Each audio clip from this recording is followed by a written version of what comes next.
আমরা ওই ধরনের কোনো কার্ডের ওয়াদা দিচ্ছি না। 2000 টাকা দিয়ে একটা পরিবারের কোনো কিছু সমাধান হবে? ট্যাক্সের বাইরে কিন্তু একটা বেসরকারি ট্যাক্স আছে প্রত্যেকটা মুদির দোকানে, রাস্তাঘাটে, হকারের কাছে, এমনকি রাস্তার পাশে বসে যে ভাই বোনটি ভিক্ষা করে তার কাছ থেকে একটা ট্যাক্স নেওয়া হয়। ওই ট্যাক্স বন্ধ করে দেওয়া হবে ইনশাআল্লাহ। যারা নিজেদের দলের লোকদেরকে চাঁদাবাজি, দখল বাণিজ্য, মামলাবাজি, দুর্নীতি, সন্ত্রাস, পাথর মেরে লোক হত্যা, গাড়ি চাপা দিয়ে লোক হত্যা, এইগুলা থেকে নিজের কর্মীকে যারা বিরত রাখতে পারবে, আশা করি আগামীর বাংলাদেশ তারা জনগণকে উপহার দিতে পারবে। আর যারা এগুলা পারবে না, তারা যত রঙিন স্বপ্ন জাতিকে দেখাবেন, জাতি তাদের এই মতলব বুঝতে জাতির মোটেই কোনো অসুবিধা হবে না। প্রিয় ভাইরা, আমি কারো সমালোচনার দিকে যেতে চাই না। কেন চাই না জানেন? আমি যখন ডান দিকে, বাম দিকে, সামনে, পিছনে চোখ মেলে তাকাই, তখন অন্তত ছোট্ট একটা জায়গাতে গিয়ে শান্তি পাই যে যারা ফ্যাসিবাদ কায়েম করেছিল এবং তাদের যারা মূল দোসর ছিল, এখন তাদেরকে দেখতে পাই না। এখন আছেন তারা যারা ফ্যাসিবাদের জাতাকলে পিষ্ট হয়েছিলেন। তাদের প্রতি, সকলের প্রতি আমাদের বিনয়ী অনুরোধ, ফ্যাসিবাদের যে কষ্টটা আমরা আপনারা সকলে ভোগ করেছি, মেহেরবানি করে এই কষ্টটা কেউ আর জনগণকে দিবেন না। কিন্তু এখনো দিচ্ছেন। আমরা দেখতে চাই এগুলো বন্ধ হচ্ছে। যদি বন্ধ না হয় তাহলে আগামী 12 তারিখ জনগণ 2টা হা ভোট দিবে আর অনেকগুলা না ভোট দিবে ইনশাআল্লাহ। একটা হা ভোট হচ্ছে পরিবর্তনের আকাঙ্ক্ষায়, ঘুরে ধরা রাজনীতির কাঠামো পরিবর্তন করার আকাঙ্ক্ষায় জনগণ মুখিয়ে আছে।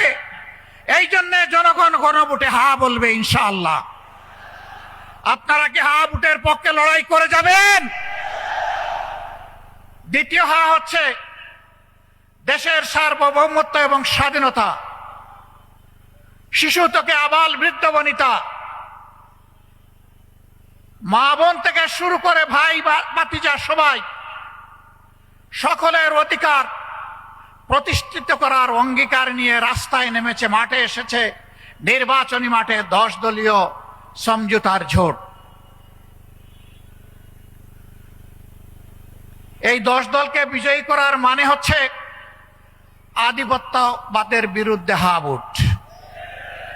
এর অর্থ হচ্ছে চাঁদাবাজের বিপক্ষে হা ভোট। এর অর্থ হচ্ছে দখলদারদের বিরুদ্ধে হা ভোট। এর অর্থ হচ্ছে ফ্যাসিবাদের বিরুদ্ধে হা ভোট। এর অর্থ হচ্ছে ব্যাংক ডাকাতদের বিরুদ্ধে হা ভোট। এর অর্থ হচ্ছে মা বোনদের ইজ্জতের উপর যারা হাত দেয় তাদের বিরুদ্ধে হা ভোট। আমরা ওই ধরনের কোনো কার্ডের ওয়াদা দিচ্ছি না। 2000 টাকা দিয়ে একটা পরিবারের কোনো কিছু সমাধান হবে?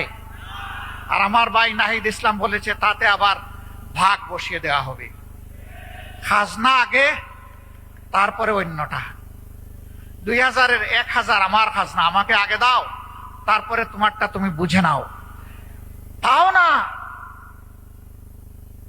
কাল্পনিক কিছু মানুষের চরিত্র একে তাদের হাতে তুলে দেওয়া হবে, সরকারের হাতে তুলে দেওয়া হবে, বেকারের হাতে নয়। এই বৈষম্যগুলাকে আমরা দেখতে পাইনি। টাকা কোত্থেকে আসবে? টাকার সোর্স তো জনগণ। এটা তো আমাদের কারো টাকা না, জনগণের ট্যাক্সের টাকায় দেশ চলে। ট্যাক্সের বাইরে কিন্তু একটা বেসরকারি ট্যাক্স আছে প্রত্যেকটা মুদির দোকানে, রাস্তাঘাটে, হকারের কাছে, এমনকি রাস্তার পাশে বসে যে ভাই বোনটি ভিক্ষা করে তার কাছ থেকে একটা ট্যাক্স নেওয়া হয়। ওই ট্যাক্সের টাকা আমরা আমাদের জনগণের হাতে তুলে দিতে চাই না। না, শুধু তাই না, ওই ট্যাক্স বন্ধ করে দেওয়া হবে ইনশাআল্লাহ। ওই ট্যাক্স নামের চাঁদাবাজি আর চলবে না। আমরা বাস্তব চিত্র দেখি, গাড়ি থেকে টাকা নিচ্ছে, বলে এটা কি? বলে এটা রাজনৈতিক ইজারা। আপনি কোন দলের? একটা বলেন নাম, তো পাশ করে বলে দেয়। আবার কেউ নাম বলার আগে কয় দেন মিয়া টাকা, নামের কি দরকার আপনার? কয়েছে আমি কারে টাকা দিচ্ছি এটা আমার জানতে হবে না? বাপটা এমন যে আজকে জানার দরকার নাই, হাসরের দিন জানবেন। সম্মানিত ভাইরা, আমরা ঘোষণা করেছি চাঁদা আমরা নিব না এবং চাঁদা কাউকে নিতে দিব না ইনশাআল্লাহ।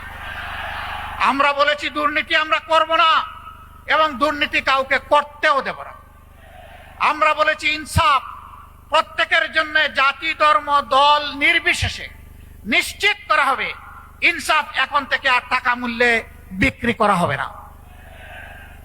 সেই বাংলাদেশটাই আমরা করতে চাচ্ছি, যেই বাংলাদেশ হবে শিশুর, যেই বাংলাদেশ হবে তরুণ তরুণীর, যেই বাংলাদেশ হবে যুবক যুবতীর, যেই বাংলাদেশ হবে একজন মুসলমানের, একজন হিন্দুর, একজন বৌদ্ধর, একজন খ্রিস্টানের, যেই বাংলাদেশ হবে আপামর জনগণের, যেই বাংলাদেশ হবে শ্রমিকদের, যেই বাংলাদেশ হবে কৃষকদের, যেই বাংলাদেশ হবে সকল ক্ষেত্রে পেশাজীবীদের। আর এমন বাংলাদেশ নিয়ে গর্ব করবে আর বলবে আমি একজন বাংলাদেশী। সেই বৈষম্যহীন বাংলাদেশ আমরা করতে চাই ইনশাআল্লাহ। আপনারা এই বৈষম্যহীন বাংলাদেশ করার জন্য প্রস্তুত? তাহলে আজ থেকে 10 দলের যার যেখানে প্রতীক সেইটার পক্ষে আপনারা সর্বশক্তি নিয়োগ করে আপনারা ন্যায়ের পক্ষে, ইনসাফের পক্ষে আগামী 12 তারিখ একদিকে রেফারেন্ডামে হা, গণভোটে হা, আর এই 10 দলের প্রতীকে হা, এই দুই জায়গায় হা দিয়ে জনগণের বিজয় ছিনিয়ে আনবেন ইনশাআল্লাহ। এই বিজয় কোনো পরিবারের হবে না, এই বিজয় কোনো গোষ্ঠীর হবে না, এই বিজয় হবে আপামর জনগণের ইনশাআল্লাহ। সম্মানিত ভাইরা, কার কার করে নারী নাই একটু হাত তুলেন। মা বোন নাই কার কার করে একটু হাত তুলেন দেখি। একটাও হাত নাই। নারী পুরুষ মিলেই সমাজ। মায়েরা সম্মানের জাতি। মা ছাড়া দুনিয়ায় দুইজন মাত্র পয়দা হয়েছেন, হজরতে আদম আলাইহিস সালাম এবং হজরতে হাওয়া আলাইহিস সালাম। আর কোন মানব সন্তান দুনিয়ায় আসেন নাই মার পেট ছাড়া। সুতরাং আমরা সবাই মায়ের কাছে ঋণী। আচ্ছা, বাপের পেটে জন্মে নিয়েছেন একজন, দেখে হাত তুলুন তো, এরকম কেউ আছেন কিনা? তাও নাই। বাপের বুকের দুধ খেয়েছেন একজন, হাত তুলেন। নাই।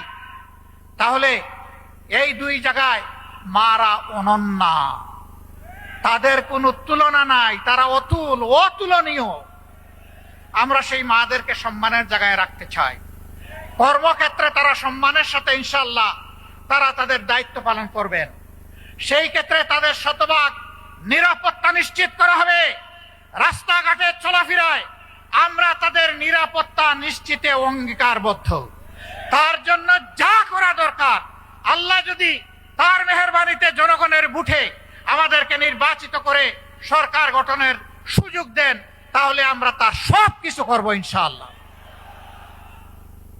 নারী পুরুষ সবাই মিলে আমরা আগামীর বাংলাদেশ গড়ব। আল্লাহ তাআলা সেই বাংলাদেশটা আমাদেরকে গড়ার তৌফিক দান করুন। যারা এর বাইরে আজেবাজে কথা বলে জনগণকে বিভ্রান্ত করতে চায়, আমাদের মায়েরা, আমাদের ভাইয়েরা তাদের জবাব দেওয়ার জন্য যথেষ্ট।